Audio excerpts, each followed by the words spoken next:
Amigos, amigas, ¿qué tal? ¿Cómo están? Estamos nuevamente aquí en su programa Padres Conciencia. Soy Hugo Gómez y el día de hoy estoy con la guapísima, talentosísima, mi colega querida Jessica. ¿Cómo estás? Hola Hugo, qué bueno verte. Ya tenemos mucho tiempo, Pero ¿no? mucho, Meses, ¿no? ¿no? Que no grabábamos Meses, juntos. juntos. Pero estoy muy contenta de que estemos ahora tú y yo hablando de este tema. Yo más contento porque la verdad es que es un tema que yo desconozco. Yo en terapia no manejo estos temas, entonces me parece fundamental que otros terapeutas como yo, que no sabemos al respecto, lo hablemos con Claro alguien que que sí. sí lo sabe como tú. Es un programa, amigos, amigas, es un tema que a mí me llama muchísimo la atención por todos los mitos que hay al respecto y porque hace ¿qué será? Como 10 años hubo un boom de TDAH, ¿no? Así es. Entonces, el día de hoy, nuestro tema justamente es todo lo que necesitamos saber acerca del trastorno en déficit de atención con hiperactividad, el famoso TDAH. Claro. Quédense con nosotros, estamos ya acá. Les vamos a recordar las cuentas de redes sociales. En Twitter estamos como @concienciapaz. En el Facebook estamos como padres con _ciencia. En el canal de YouTube estamos igual con padres con _ciencia y nuestro correo electrónico es padres.conciencia@gmail.com. Muy bien. Manos a la obra. Excelente. Quiero preguntarte, eh, como para dummies, porque no sé al respecto, ¿a qué nos referimos cuando hablamos de trastorno en déficit de atención? Porque entiendo que hay unas que son con H, ¿no? Con hiperactividad y Sí, otros sin hiperactividad. De pronto me decían algunos compañeros psiquiatras ellos, es que a lo mejor es solamente trastorno en el estado de ánimo, no TDAH, o sea, como muchos temas al respecto. Quiero preguntarte, Jessica, ¿a qué nos referimos cuando hablamos de este trastorno por déficit de atención con hiperactividad? Claro que sí. Mira, vamos a hablar de qué es el TDA y qué no es el TDA. Muchas veces la línea es muy delgada y el TDA se puede confundir con muchísimas otras cosas como trastorno de ansiedad, trastornos de conducta. Entonces hay que delimitar muy bien qué es el trastorno por déficit de atención e hiperactividad, ¿no? Porque puede haber trastorno por déficit de atención, pero sin hiperactividad. Esta es una patología que sufren más que nada los niños. A partir de los 7 años se puede hacer un diagnóstico. Es esta deficiencia de mantener la atención por tiempo prolongado. Y puede estar mezclado con ciertas conductas de impulsividad y de hiperactividad. O puede haber solo inatención. Entonces, este trastorno, pues esta parte de deficiencia es a nivel neurológico, ¿ok? Esta parte es importante trabajarla. Y te voy a decir, esta parte del TDA muchas veces ha llegado ya en este momento un sobrediagnósticos de este trastorno por déficit de atención y que cuando llegan al consultorio realmente no hay un trastorno por déficit de atención. Muchas veces los papás los llevan al neurólogo de adultos, ni siquiera un neuropediatra o un paidopsiquiatra. Eso es importante. Que esa parte es muy importante. Claro. Tiene que ser especialista en niños y en el trastorno por déficit de atención y hiperactividad. Entonces, muchas veces hay padres que no tienen recursos y van al IMSS. Y en el IMSS está el neurólogo, pero es un neurólogo de adultos, entonces Para los que nos escuchan en otros países, sí. El IMSS es el Instituto Mexicano del Seguro Social, es los servicios públicos, claro, o el de ISSSTE salud, también. o el ISSSTE, que es también del Seguro Social de los Trabajadores del Estado acá en México, y son servicios de salud públicos. Entonces los papás, algunas familias que tienen acceso exclusivamente o solamente a los recursos de salud pública se ven en aprietos. Sí. Y van con estas personas que son neurólogos, pero muchas veces no hacen un electroencefalograma, un mapeo cerebral para ver la actividad cerebral del niño o de la niña. Y entonces lo que hacen es, con unas preguntas básicas, diagnostican ellos si tienen el trastorno por déficit de atención o no y mandan el medicamento. Entonces, esta parte es muy importante. Ir con los especialistas adecuados para ver si el niño sí cumple con los criterios para un trastorno por déficit de atención o no. ¿Qué no es el trastorno por déficit de atención? Esta parte es muy importante porque lo confundimos. Me ha tocado en mi experiencia ir en escuelas y escuchar a maestras que dicen es que su hijo tiene trastorno por déficit de atención. Ya hacen un diagnóstico sin ser especialistas y lo único que hacemos es alarmar a los papás y predisponerlos. Entonces esta parte es importante. ¿Qué no es el TDA? No es pereza ni falta de motivación. No es una mala conducta intencionada, que el niño se quiera portar mal o que quiera estar inquieto o que no se pueda controlar. Y no es tampoco la ausencia total de la capacidad de poner atención. ¿Ok? Hay grados del trastorno por déficit del trastorno por déficit de atención. El tipo 1 es aquel niño que solo es inatento. El niño está en el pizarrón viendo, parece que pone atención a la maestra lo que está explicando, muy bien todo, pasa desapercibido, pero cuando llegan los exámenes o las tareas se dan cuenta que no entendió absolutamente nada, porque seguramente el niño estaba viendo el pizarrón, pero él estaba en otro lado, su atención estaba en otro lado. Ahí es donde hablamos de atención, ¿no? O sea, voy comprendiendo que sí es un trastorno neurológico, o sea, que sí tiene una raíz biológica evidenciable, que no es que el niño se porte mal porque se quiera portar mal. Claro, es algo que él no puede controlar. A eso, ¿no? Que no puede controlar, es algo biológico que no puede controlar.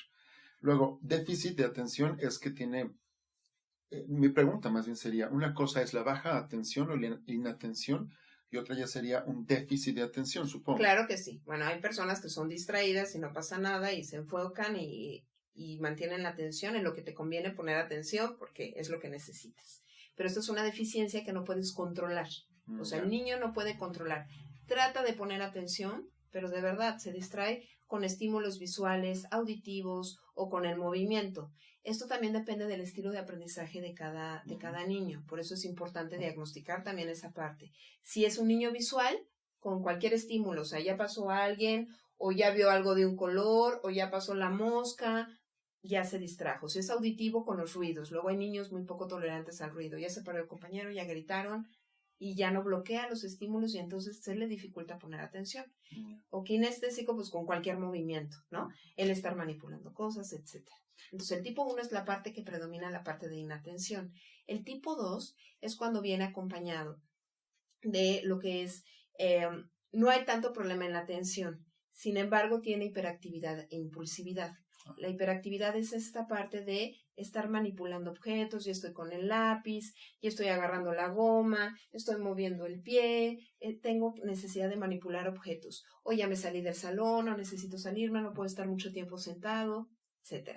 Y la impulsividad son aquellos niños que interrumpen, la maestra todavía no termina de preguntar y ya interrumpí, no pensé las consecuencias antes de actuar, por ejemplo, ya le dije a algún compañero algo que lo pudiera lastimar, o algo que lo podía enojar y no pensé en las consecuencias, o ya le golpeé al otro y no me puse a pensar.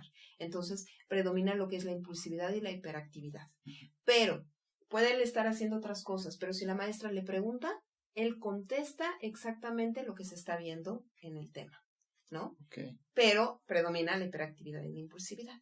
En algún momento los niños que tienen estos diagnósticos, y perdón que te vaya a interrumpir. Sí, por favor. Los niños que tienen estos diagnósticos van mal en la escuela, porque tú dices, mi duda surge porque tú dices, a lo mejor están desatentos o inatentos, predomina la inatención o la hiperactividad, claro, pero les preguntan y dan, ¿no? Sí, o sea, esto, hay unos mitos, ¿no? Desde siempre, cuando era chica no había psicólogos, ¿no? No había psicólogos en la escuela. Y entonces cuando presentabas esto, era o tonto, o no le quieres echar ganas, o no pones atención. El TDA no es un retraso mental, hay que aclarar, no es un retraso mental, no es falta de inteligencia. Puede dar a cualquier nivel de coeficiente intelectual el trastorno por déficit de atención. Sí puede afectar a tu rendimiento, sí, porque el nivel de atención sí baja, sobre todo en materias que requieren mucha concentración como matemáticas.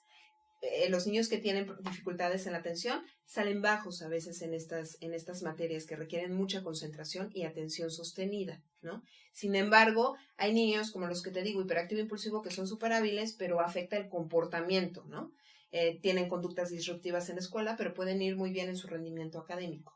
Entonces, el TDA no es un retraso, o sea, hay niños muy inteligentes, sobre todo el diagnóstico se hace más en niños que en niñas. Es lo que te iba a preguntar, porque de pronto yo escucho más que es en varones, sí, en niños varones, que en niñas, y esa cosa del género a mí me llama mucho la atención. Sí, los estudios se marcan, y en mi experiencia, porque he trabajado mucho como maestra y en escuelas, son los niños, incluso tienen un coeficiente intelectual por arriba del promedio. Ni siquiera es un coeficiente intelectual bajo o promedio. Son niños muy inteligentes, pero ¿qué pasa? El trastorno por déficit ya viene Yo siempre les digo a los papás, cuando no es atendido, detectado a tiempo, es como el carrito del súper, ¿no? Entonces vamos ahí con tu TDA y entonces, pues si no es atendido, ya viene el trastorno de aprendizaje, el trastorno de conducta oposicionista, etcétera. ¿Qué pasa? Que estos niños, por ejemplo, tienen un coeficiente intelectual muy alto, pero su rendimiento está por debajo, ¿no? Entonces no corresponde a esto, pero es por la parte de atención que está afectando ese rendimiento. Esta deficiencia de atención es lo que no permite al niño llegar a su coeficiente, entonces hay una gran discrepancia. Eso es un trastorno de aprendizaje, cuando mi rendimiento no corresponde a mi potencial. Ok. Eso no tiene que ver con el intelecto, ni con el coeficiente intelectual, sí con la atención. Sí, con la atención. Y por estar con un déficit, con una incapacidad de mantenerse atento, no registra, no hay memoria, entonces va mal en la escuela, digamos. Claro que no sí. porque no sea inteligente ni porque no tenga el CI, sino por la inatención que está padeciendo. Mira, porque yo tenía el mito, lo confieso, que o el prejuicio de que los niños que padecen TDAH van mal en la escuela, y no necesariamente, es decir, cuando predomina, estoy entendiendo, cuando predomina la inatención es cuando sí van mal en la escuela. Claro, es cuando afecta, porque se distraen con cualquier cosa, entonces, y su atención, sus lapsos de atención son muy cortos, entonces a veces ni llegan, hay niños que me han llegado en terapia con 2 minutos, que los perdemos, ¿no? Y ya no hay una continuidad. ¿Qué pasa con estos niños?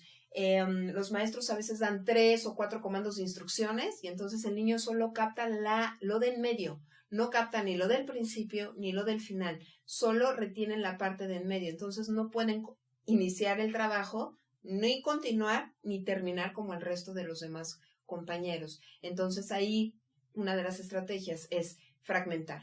Abre tu libro, está abierto, vete a la página tal, ya estamos, lee, ¿no? La siguiente instrucción. Con estos niños hay que fragmentar la instrucción. Ahí estamos trabajando y fortaleciendo la parte de la memoria auditiva a corto plazo porque no están reteniendo esta parte de la atención. Interesantísimo. Antes de que nos sigas dando técnicas, es que yo estoy desglosando en mi cabeza. Sí, me parece muy bien. TDAH, ¿no? Claro. Trastorno porque es biológico, deficiencia en la Y ahorita te hablo de la parte biológica. ¿Qué es lo que pasa con esta parte neurológica? La parte del córtex prefrontal está dividido en 3 áreas. Una es la dorsolateral, orbital y medial. ¿Qué hace el córtex? Está encargado de todo lo que es el sistema ejecutivo. Planificar mi acción, iniciar mi trabajo, controlar lo que estoy haciendo, ser consciente de eso y corregir mis errores. Toda esta parte de metacognición. ¿Ok? Y entonces, esto, lo que hace el córtex es evitar distracciones, ¿no? Y cuando los niños tienen este trastorno por déficit de atención, lo que pasa con el córtex prefrontal es que es más pequeño y funciona con un ritmo menor. Entonces, la información llega de una manera más lenta. Entonces, ahí, de aquí a que asimile el niño, pues ya todos ya terminaron, ¿no? Él apenas se está captando cuando ya todos ya saben lo que hacer, ya saben qué hacer en el trabajo o en la actividad, o ya saben contestar correctamente la pregunta, ¿no? Entonces, toda esta parte también afecta también lo que son los ganglios basales, que también están muy cerca del córtex, intervienen en funciones como el control motor, emocional, funciones del sistema ejecutivo, todo lo que son funciones ejecutivas, esta parte de planeación, de mi lenguaje interno que me permite saber qué es lo que voy a hacer ahora, qué voy a hacer después, que organiza mi pensamiento, esa parte está afectada. Entonces no permite que se coordine y filtre la información de una manera correcta, ¿no? Ahí es donde entraría lo de la H, ¿no? Que en estos ganglios de la base que tiene que ver con lo motor, que estoy escuchando, así es la deficiencia que tienen también estos niños biológica, y no es deficiencia como por patología o por estigma, sino porque hay una raíz biológica que hace que no puedan controlar los impulsos, ¿no? Y en esto intervienen los 2 neurotransmisores famosos que hemos escuchado como la dopamina. La dopa, sí. ¿No? Que nos ayuda a mantenernos preparados para actuar sin que nuestros pensamientos o el mundo exterior nos distraiga, esta capacidad como de bloquear y yo concentrarme en la tarea. Y la dopamina, ¿qué hace? Se encarga de inhibir, modular la actividad neuronal, que interviene en todo lo que es la actividad motora, la motivación, el humor, la atención y el aprendizaje. Entonces, si eso está afectado, pues el niño, pues en esta parte del rendimiento no está pudiendo dar lo que otros niños de su edad cronológica pueden dar a su edad. Y lo que es la noradrenalina, que nos mantiene alerta y atentos, ¿no? Todo el tiempo, ¿no? Crear un terreno favorable para la atención, concentración, la sociabilidad, ¿no? Estas señales emocionales, todo eso. Entonces, cuando están afectados estos dos neurotransmisores, pues empieza esta parte del trastorno por déficit de atención. Entonces, sí tiene una parte neurológica importante. Ahora, otra cosa, el 75% de probabilidad de que un niño tenga trastorno por déficit de atención porque uno de los padres lo tiene es altamente probable, ¿no? Muchas veces uno de los dos papás lo tiene, ¿no? Pero pues nosotros, ¿no? Y los papás de antes, pues nunca hubo una intervención adecuada o no había psicólogos que nos pudieran orientar o hacer un diagnóstico de esto. ¿Y qué pasó? Pues fuimos creciendo y haciéndonos de nuestras estrategias. Sin embargo, el costo emocional de de vivir fracasos a nivel de rendimiento escolar, reprobar, nos estigmatizaban mucho con eres un tonto, no le echas ganas, quieres pero la famosa frase de quieres pero no puedes pero no quieres, ¿no? Todo esto pues fue el costo emocional de enfrentarnos y vivir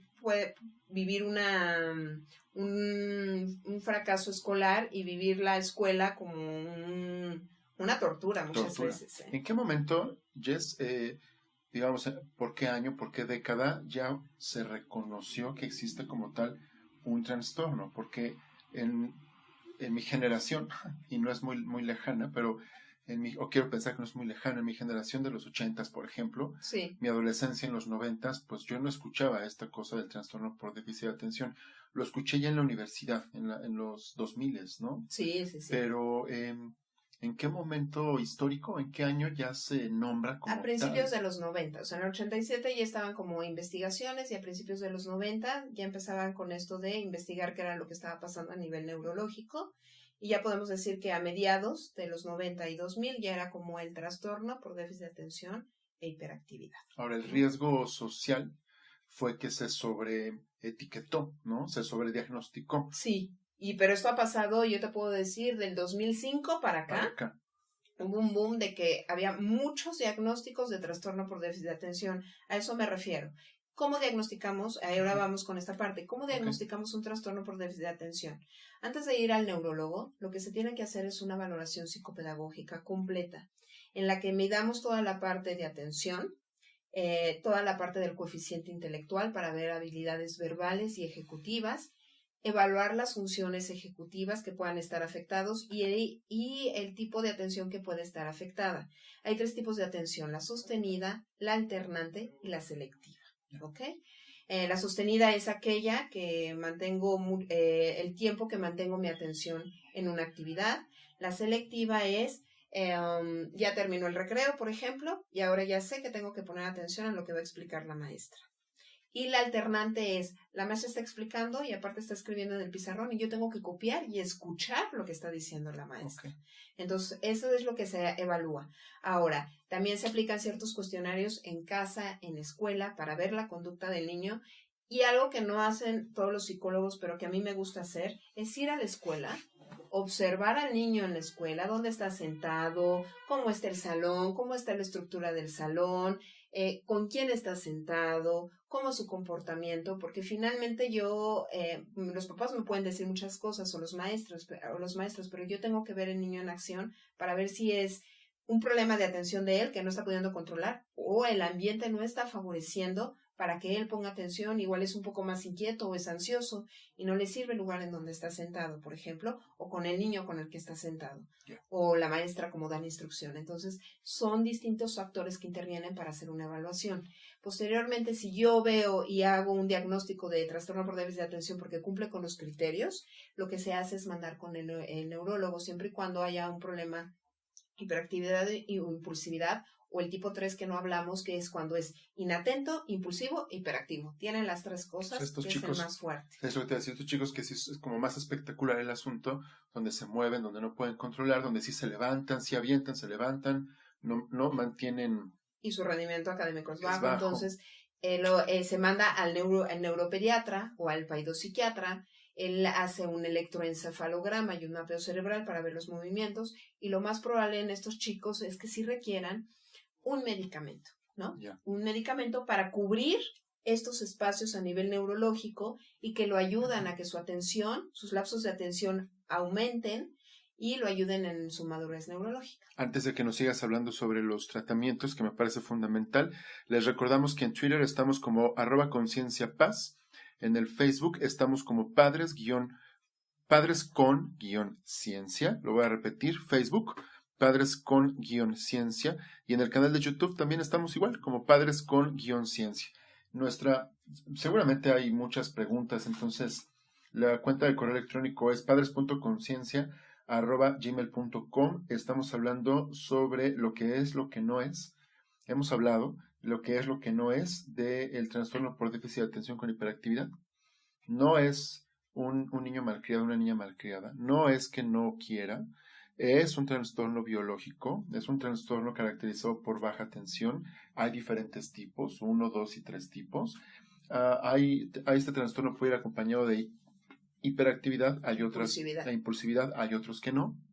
Así es. Que no hay impulsividad. Que es el más ligero, el de solo inattención. Solo inattención. Y la mayoría de los que son los niños inatentos con terapia, sin necesidad del medicamento, con estrategias, sale. Conductual, ¿no? El asunto. Exacto. Cuando es tipo 2 y el tipo 3 mixto, casi siempre requieren un medicamento, pero la terapia a la par, porque el medicamento no es milagroso, ni, o sea, va a ayudar a la parte neurológica y que el niño mantenga sus lapsos de atención y baje la inquietud, esta parte de hiperactividad. Quiero platicarte, yo estoy trabajando ahora en el consultorio con un chico que está yéndose a intercambio universitario. Él ahora tiene 21 años de edad, 22 años de edad tiene el chico. Él lo manda conmigo por abuso de marihuana, por consumo de marihuana.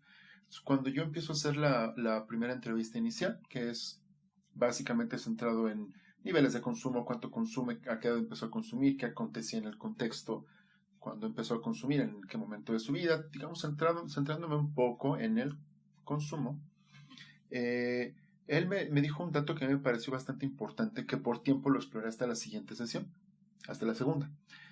Me decía es que cuando yo empecé a consumir, me fue mucho mejor en la escuela. Pude poner un poco más de atención, me fue mejor en la escuela. Entonces ya no pude explorar ese asunto porque ya había pasado el tiempo y estaba afuera la familia que seguía.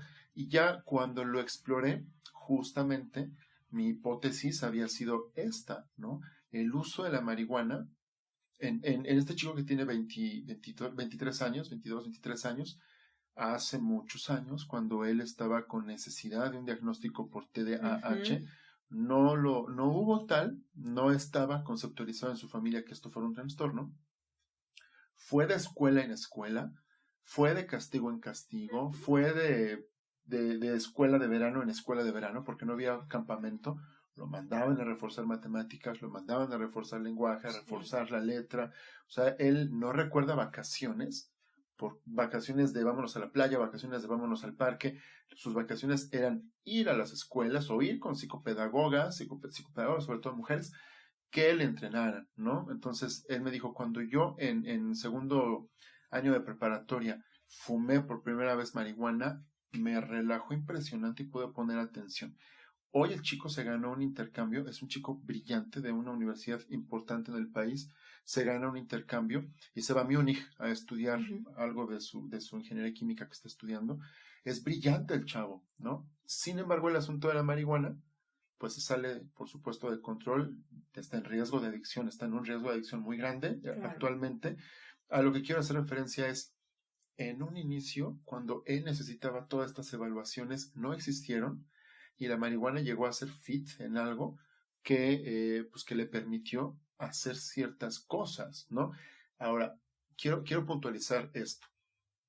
Los chicos que no están diagnosticados o bien diagnosticados con un TDAH y que no tienen tratamiento, los estamos mandando al sufrimiento escolar y a inmiscuirse en ciertas conductas de riesgo como abuso de alcohol, como abuso de marihuana, embarazos no deseados por el control de los impulsos, accidentes, porque buscan adrenalina todo el tiempo. Qué importante esta parte de la adrenalina, siempre quiero más, la emoción, el sentir, esto tiene que ver con el impulso. Ahora, este no es el único caso, en otros casos, sobre todo chicos que yo tengo de marihuana, chicos adolescentes, digamos, menos de los 20 años que atiendo con marihuana, que me doy cuenta de todo esto. Una familia en particular me decía, no, pues es que si nosotros le damos el medicamento que le recomendó el paido psiquiatra, pues a mí me daba miedo que se hiciera adicto al medicamento. Y me lo traen cuando su hijo está en las postrimerías de adicción a marihuana. O sea, ese pase me parece bastante arriesgado y da pauta para que yo te pregunte, Jessica, ¿qué onda con el medicamento? Porque existe el mito que les va a hacer mal, los va a hacer adictos, un montón de cosas, ¿no? Sí, mira, hay muchos mitos. De hecho, hay mucha resistencia de los papás en el medicamento porque se ha escuchado muchas cosas por los efectos secundarios, más que nada, ¿no? En esta parte. Cuando yo mando, yo siempre soy muy clara con ellos. Cuando yo los mando, le digo, es importante, por ética, mi responsabilidad es que si yo veo un trastorno mixto o con hiperactividad e impulsividad, que yo mande al neuropediatra o al psiquiatra para que confirme mi diagnóstico y mi valoración con todos estos elementos del electroencefalograma. Y entonces hay muchos mitos y muchas resistencias.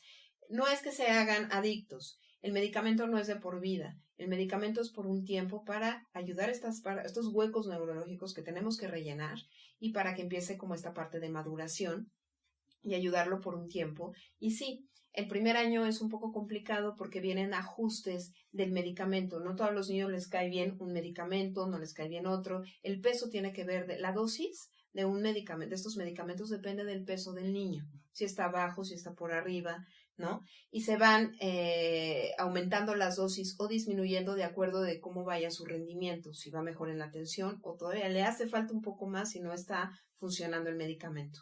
El cuerpo en adaptarse al medicamento tarda un mes aproximadamente, ¿no? Y no vamos a ver cambios de la noche a la mañana. Puede haber algunos efectos secundarios, sí, como se les quite el hambre o les da más hambre, trastornos de sueño, ¿no? Duermen menos o tienen mucho más sueño, están más cansados, irritabilidad, pero depende del medicamento. Lo importante aquí siempre es estar con un mes, ver cómo está funcionando y si vemos que no, reportar todo esto al neurólogo. ¿Qué es lo que pasa? Muchas veces los padres ya empiezan a ver como efectos secundarios negativos y lo quitan. Ajá. O sea, ellos solos lo quitan. No le funcionó y no saben que están desequilibrando todo a nivel neurológico y el cuerpo del niño. ¿Puede haber una recaída fuerte? No es una recaída, pero los pueden sentir más ansiedad los niños, estos efectos secundarios pueden aumentar, porque es algo a nivel neurológico, estamos dando algo que está restableciendo y de repente se los quitas y es como un cortocircuito, ¿no? Entonces, esto es importante.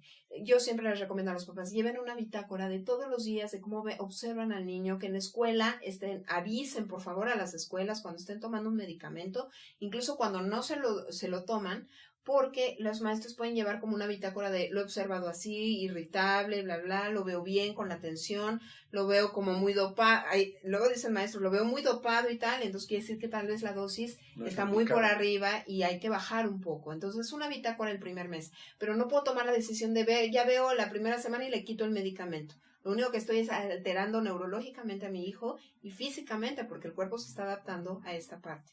Y hay que pasar, por eso los neuropediatras o psiquiatras van citando al mes para ver cómo van y dando toda esta información para ver si es el medicamento o hay que cambiar con otro, ¿no? Porque hay los 3 que siempre están en el mercado, pero muchas veces se agotan.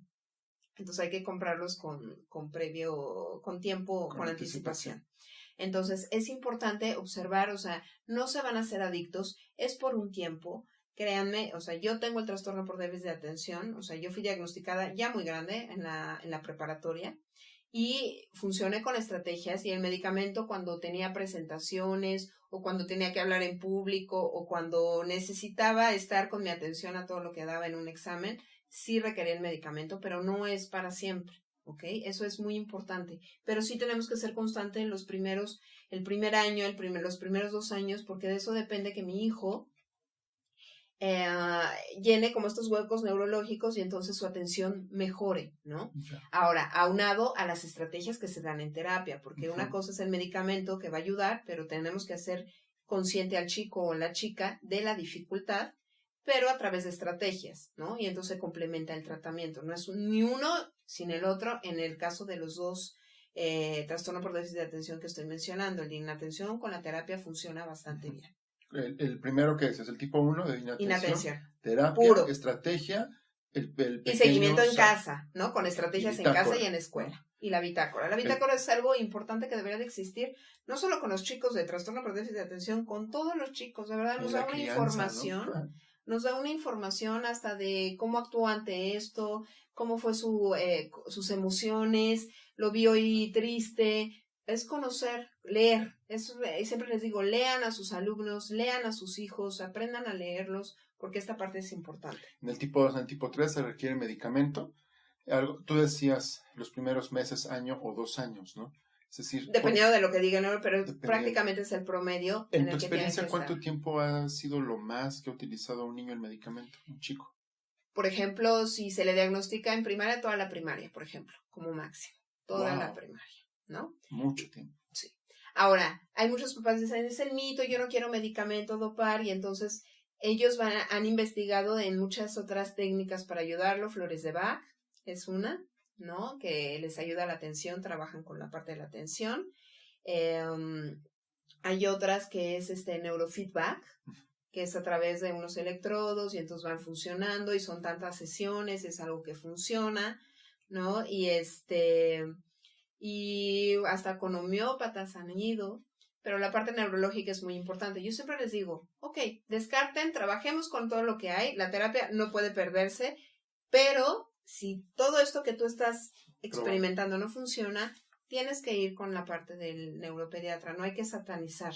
No todos los niños lo necesitan, por eso es importante ir con alguien ético y es especialista, porque me ha tocado trabajar con neuropediatras muy buenos que hasta piden cuadernos de los niños antes de mandar, o sea, piden la evaluación psicopedagógica, es algo importante, ¿no? Es muy importante porque ahí vienen las habilidades y en base a eso y al electro consideran si con la terapia nada más o con el medicamento. No siempre cuando vas con un neuropediatra te manda el medicamento. Él dice, vamos a esperar un tiempo más a la terapia, a ver, quiero ver los cuadernos, bla, bla, el electro, tal. Y ellos dicen, no, vamos a esperarnos más o ahorita por un tiempo, vemos, suspendemos. O sea, sí hay que ir con una persona ética y especialista en niños. Jess, hace unos meses yo veía en las redes sociales, no sé cuánto, publicaciones respecto a el TDAH no existe, ¿no? O sea,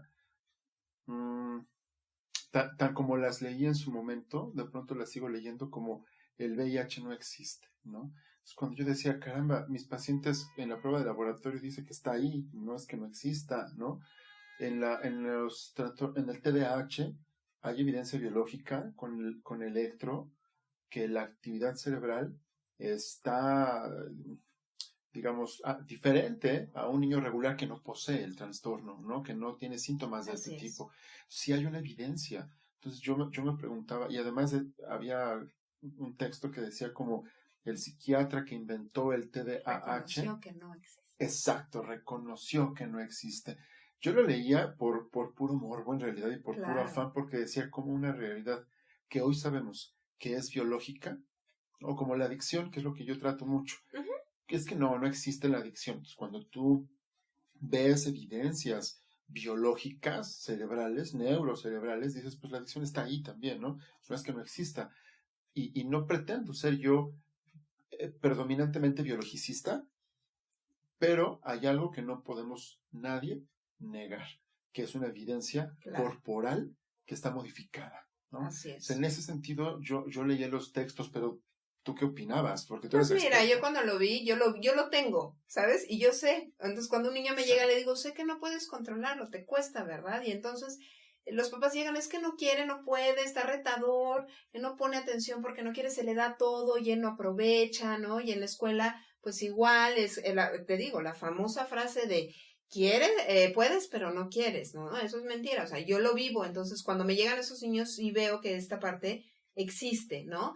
Y me preocupa mucho esto, hay mucha información en las redes, muchísima información que es falsa, y entonces ya leemos y entonces los papás empiezan a angustiar y no hay como sustento en estas investigaciones, ¿no? Lo que se ve es lo que yo vivo todos los días, o sea, porque yo empecé a trabajar en lo que es la Sociedad Mexicana de Déficit de Atención cuando acababa de terminar la universidad y lo veía, cómo eran los niños que no podían controlarlo, por más que lo intentaban. O sea, si uno fuera más empático con los niños en ese sentido de saber lo que sienten, muchas veces como adultos damos por hecho y no nos ponemos en su lugar. Y entonces, de verdad, o sea, si nos pusiéramos en su lugar, en la piel de esa personita con TDA durante unas horas, ¿no? Y dejáramos de decirles esos comentarios de siempre llegamos tarde por tu culpa, todavía estás sin vestir, no te da vergüenza, tu hermano ya está listo y tú no, ¿no? Lo único que mandamos de mensaje es soy un tonto, soy un lento, no sé, mi hermano es mejor que yo, soy el peor, ¿no? Y el impacto emocional es duro.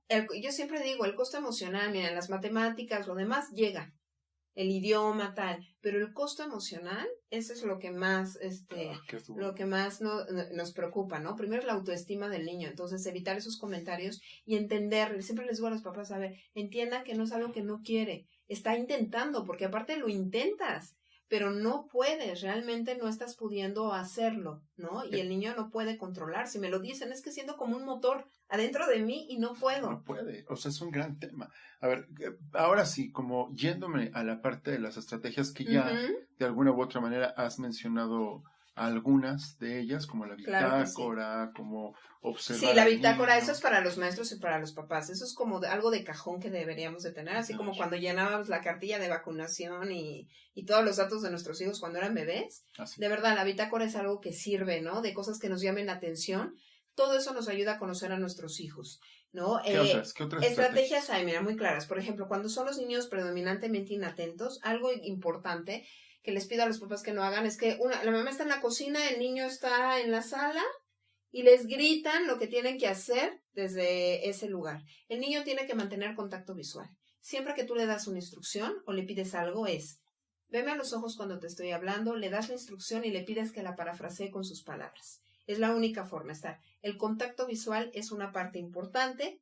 Darle instrucciones orales y escritas cuando veamos que está como muy distraído, pero mi hijo es más visual. Compremos unos post-its y en el refrigerador o en su buró o en su computadora poner como recordatorios. Ponte tus lentes, recuerda lo que tienes que hacer, con colores llamativos. Eso ayuda mucho a que los niños pongan mucho más atención. Ser muy concretos en las instrucciones, porque luego de verdad, hace esta, tal, o sea, son muy largas. Es, primero necesito que hagas esto, número 1, 2, esto, 3, esto, y él lo puede ver, ¿ok?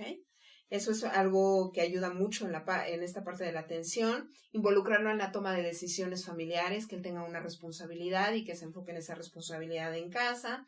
Y acordar ciertas claves, tanto maestros como en casa, porque Fernando, ya te dije que te sientes, que tal, y todo el tiempo es Fernando, el pobre de Fernando, y el nombre que se escucha es de Fernando. Siempre les digo, a ver, siéntate con el niño y dile, cuando yo te note distraída, y yo te vea distraída o que estás moviéndote de tu lugar, vamos a acordar una clave. ¿Qué te parece si te toco tanto en la cabeza o en el hombro, y tú ya sabes que estás distraído? Y entonces evito todo el tiempo estar evidenciando al niño y gritando, pon atención, haz esto, haz lo otro, porque de verdad, o sea, el niño ya, o sea, mi nombre todo el tiempo, de verdad, eso afecta mucho la autoestima de los niños y también los otros niños se dan cuenta. Claro. Y empezamos a etiquetar, ¿no? Claro. Esta parte de etiquetar es importante, ¿no? Es que eres muy inquieto, o sea, tratemos de quitar las etiquetas, ¿no? Solamente reprendamos o pongamos consecuencia a la conducta, pero no al niño etiquetando, porque esa parte es muy importante, ¿no?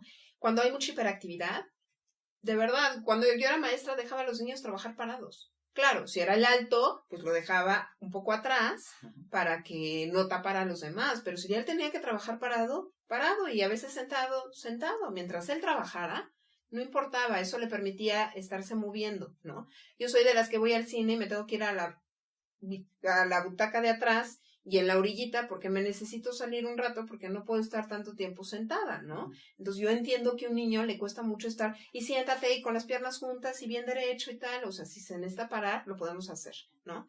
En esa parte. También es importante que estos niños con problemas de atención nunca los pongamos cerca de ventanas. Los sentemos cerca del pizarrón o del escritorio de la maestra, pero ni en medio ni a la orilla con la ventana. Tiene que estar en una pared y enfrente, para que los estímulos sean menos, ¿no? Porque si está en medio, pues todos los estímulos llegan.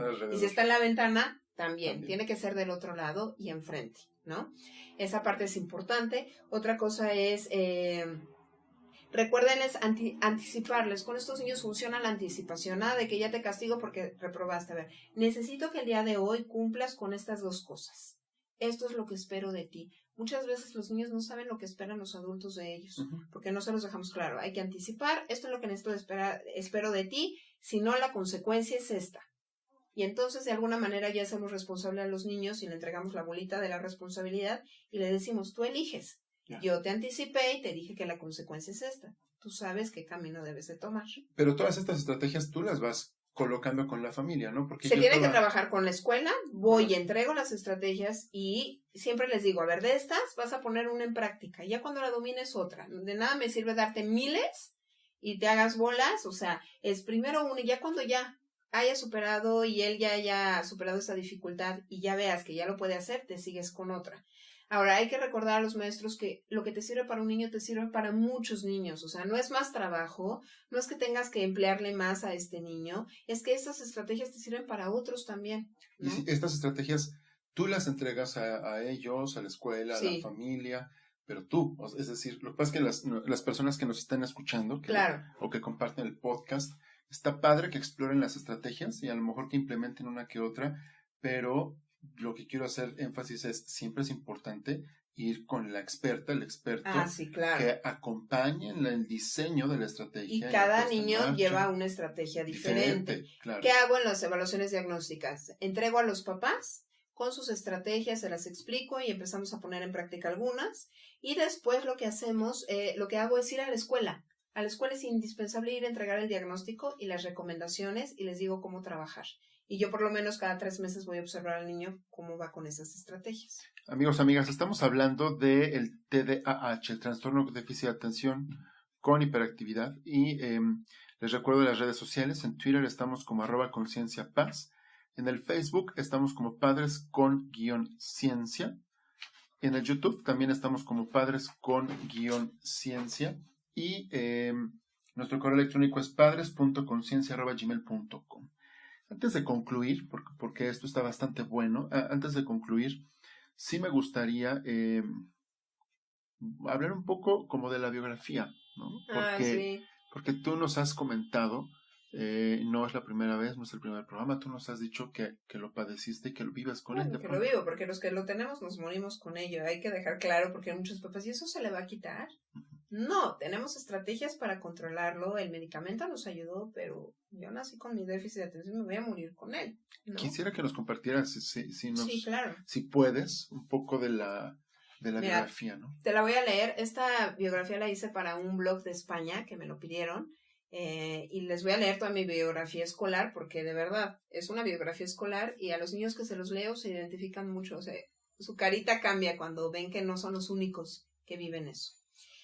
¿Tienes idea de lo que se siente el saber la respuesta y no saber comunicar tus ideas o pensamientos? Tener claro los conceptos más difíciles, pero los conceptos más sencillos no los entiendes, y no tener la habilidad para comunicarte verbalmente, y cuando lo intentas hacer, trabarte y perder el hilo de tu participación. Tener mala calidad en el trazo de letra, falta de estructura y limpieza en los cuadernos. Intentar hacer un resumen que copiaste del pizarrón y que la maestra no entienda porque tu letra es mala.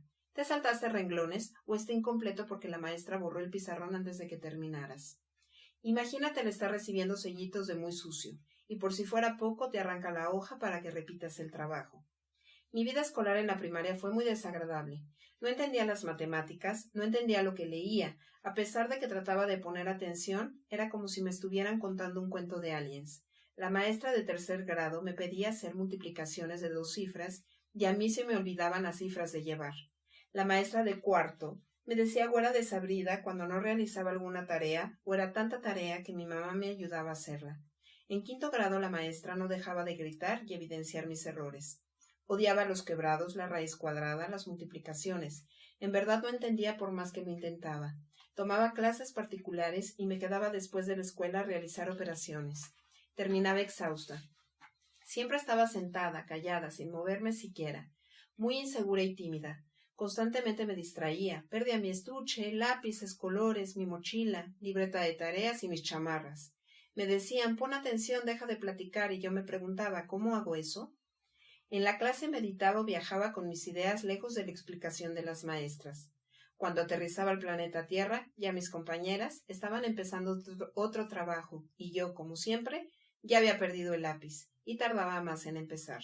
Por supuesto que cuando no hacía la tarea o un trabajo me quedaba castigada en recreo. Mi escritorio estaba hecho un desastre, papeles metidos por doquier, arrugados y rotos. Daba miedo ver mi banca. Constantemente la maestra de inglés citaba a mi papá para decirle: «Eso es lo que encontramos en el escritorio de su hija». Me ponía colorada de la vergüenza. Ellos no entendían que por más que quería ser ordenada y estructurada, no podía. Con mucha frecuencia las maestras me decían: «¿Qué te pasa? ¿Eres tonta? Si tú quisieras, podrías hacerlo. Eres una floja. No le echas ganas», o la frase habitual de la directora: «No le macheteas». Por supuesto que sí quería sacarme mejores calificaciones en diversas materias, ser más ordenada y tener bonita letra, pero no sabía qué pasaba y mucho menos cómo hacerlo. A veces creía que realmente sí era tonta. Mis padres y maestras siempre esperaban más de mí. Sabía que no cumplía con sus expectativas, pero créanme, yo hacía mi mejor esfuerzo. No todo estaba perdido, tenía algunas habilidades, era buena para leer en voz alta, en ortografía, en memoria visual, dominaba perfectamente las tablas de multiplicar y también con el inglés. Recuerdo que un día que intenté ser audaz me fue pésimo, estaba nerviosa por el examen de historia. Era de cultura, se hizo un acordeón muy completo. Llegué el día del examen y ups, me sorprende Miss Begoña, justo cuando apenas lo sacaba. Ni una respuesta pude copiar, oportunidad que no perdió para evidenciarme delante de todas mis compañeras. Recuerdo que le pedí una oportunidad para volver a hacer el examen y me la dio. Para mi asombro y el de ella me saqué 8. No lo podía creer, realmente pensé que era tonta, y saqué un 8, ¡guau! Para mí fue un momento de gran felicidad que se esfumó cuando las maestras lo hicieron público y mandaron a llamar a mi mamá. Hasta sexto no se me quitó la etiqueta de copiona. Cuando inicié la secundaria resulta que durante 2 ciclos escolares fui el primer lugar de mi generación. Aparecí en el cuadro de honor, sacaba 9 y 10. Sin embargo, mi letra era igual de horrible, y era tímida al participar. Eso sí, me hice más sociable, tenía muchos amigos. Hacía travesuras que nadie creía que hacía, pues para ellos era la mejor portada. Los maestros me ponían de ejemplo, ellos creyeron en mi inteligencia y en mis habilidades y a su vez hicieron que también yo creyera en mí. La preparatoria no fue tan fácil, iba bien, pero las matemáticas no eran lo mío. Reprobé 4 veces el extraordinario. Seguía siendo tímida y mi letra no cambiaba, pero lo bueno es que la mayoría de los trabajos eran a máquina. Artilugio que disminuyó mi dificultad de motricidad fina, nunca detectada en preescolar y primaria, pues en ese entonces no existía el departamento de psicología. Sin duda, la universidad fue lo mejor que viví después de la secundaria. Por primera vez saqué 10 en estadística.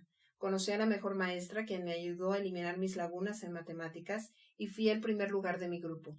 Cuando hablaba en público lo hacía con gran facilidad. Incluso me felicitaban por igual maestros y compañeros. Hoy varios me preguntarán ¿qué estudiaste? Y les responderé psicóloga educativa y una especialización en problemas de aprendizaje. A partir de ahí me di cuenta de que yo tenía un problema de aprendizaje en matemáticas. Cuando trabajé en la Sociedad Mexicana de TDA me di cuenta de que cumplía con la mayoría de los síntomas del TDA tipo inatento, diagnóstico corroborado por una renombrada neuróloga de mi país. Hoy en día sigo siendo dispersa, desorganizada, distraída, retraída, pierdo cosas y se me olvidan algunas otras. Aprendí a conocerme más y saber que en la noche mejora mi atención y retención, que en épocas de estrés invierto palabras al hablar y mi memoria comienza a fallar. Las matemáticas me gustan más, aunque el álgebra no es lo mío, pero fuera de eso soy una persona funcional, dinámica, creativa, responsable y exitosa. Con mis alumnos me di cuenta de que querer no siempre es poder. Frase que recuerdo de mi mentora Regina Ferrari. Y el no entender o no poder no significa que sean tontos, que en ocasiones hace falta tener estrategias de lectura y de seguimiento de instrucciones, y lo más importante, tener mayor mediación por parte de los maestros. Ahora que soy maestra y psicóloga, he aprendido a ponerme en el lugar de mis semejantes alumnos y pacientes, a entender sus dificultades y disminuirlas a partir de sus fortalezas.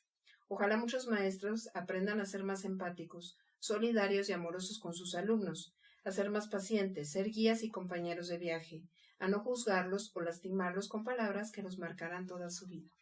Wow. Yo te agradezco mucho porque evidentemente ya actualmente ya hay mucho más psicólogos en los colegios, se detecta más, hay más información, pero pues ha venido sucediendo poco a poco, ¿no? Me gustaría, como para cerrar, Claro que sí. ¿cuáles podrían ser, pues más que conclusiones, las sugerencias, los consejos que una psicóloga educativa especializada en problemas de aprendizaje que vive con TDA le daría a papá, a mamá que viven con un niño que tiene la problemática? La primera es mucha paciencia y observar a sus hijos. De verdad, cuando se salen de la norma o cuando algo no está funcionando, las estrategias como papás no están utilizando, quiere decir que algo más está pasando. Y entonces acercarse a un especialista, de verdad un especialista, psicólogo educativo o psicólogo que sea especialista en este problema y ver si hay un trastorno por déficit de atención u otra cosa, porque puede ser muchas veces el ambiente lo que no está favoreciendo, los límites, la disciplina y las reglas. Entonces, una cosa es paciencia, no etiquetar a nuestros hijos, ponernos en nuestro lugar, en el lugar de nuestros hijos y pensar qué está sintiendo en este momento, qué no está pudiendo hacer. Pedir ayuda y tener mucha paciencia, porque de verdad es difícil vivir con el trastorno por déficit de atención. O sea, de chicos, pues los papás no saben, ¿no? Y los maestros tampoco. Pero también es un hecho que cuando eres grande, la gente luego se desespera un poco contigo, ¿no? Porque si pierdes las cosas, se te olvidó esto, la cita. Yo ya todo lo anoto, ¿no? Y de hecho me he vuelto un poco más organizada, pero mi cuarto sigue siendo un desastre, ¿no? De repente, y yo tengo que estar poniendo orden en mi desorden. O la gente, las personas con trastorno por déficit de atención somos hipersensibles. Y entonces luego la gente no entiende mucho que cuando te dicen algo tú lo tomas de otra manera muy a pecho, ¿no? Y la gente se empieza a desesperar. Sí es una dificultad. Uno trabaja con sus estrategias, pero es importante ser atendidos desde pequeños. Entre más pequeños sean atendidos, más rápido salen. Siempre les digo a los papás, entre más rápido los atendamos en una edad más corta, de verdad, van a salir más rápido y van a tener estrategias para funcionar en esta vida, porque pues sí es funcionar con nuestro trastorno y entender que somos personas creativas, ingeniosas, sensibles, empáticas, etcétera, ¿no? Tenemos más cualidades que defectos o dificultades. Yo te agradezco mucho, he aprendido mucho, creo que todas las personas que lo van a estar escuchando, amigos, amigas, compartan este podcast, descárguenlo a su computadora, coméntenlo con algunos conocidos, acérquense a un especialista, a una especialista. Les recordamos, para cerrar nuestras cuentas de redes sociales, en Twitter estamos como @concienciapaz, en el Facebook estamos como Padres con Ciencia, y en el YouTube, en la cuenta de YouTube donde ustedes van a poder escuchar y descargar el podcast, estamos como Padres con Ciencia.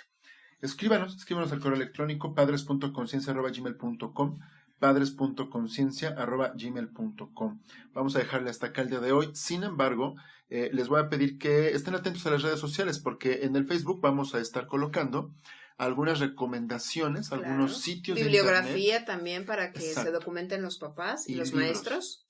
Entonces, pues Jess, muchas gracias. Ay, gracias a ti, Hugo. Qué gusto escucharte, qué gusto escuchar a una experta que puede vivir esto desde la pasión y desde la biografía, que eso da una mirada diferente. Yo te agradezco mucho. Amigos, amigas, estamos nosotros cerrando el programa el día de hoy. Tenemos varias sorpresas por ahí, no se lo pierdan, descarguen, comenten, compartan este podcast y nos escuchamos en la que sigue. Claro que sí, Hugo. Nos vemos, bye.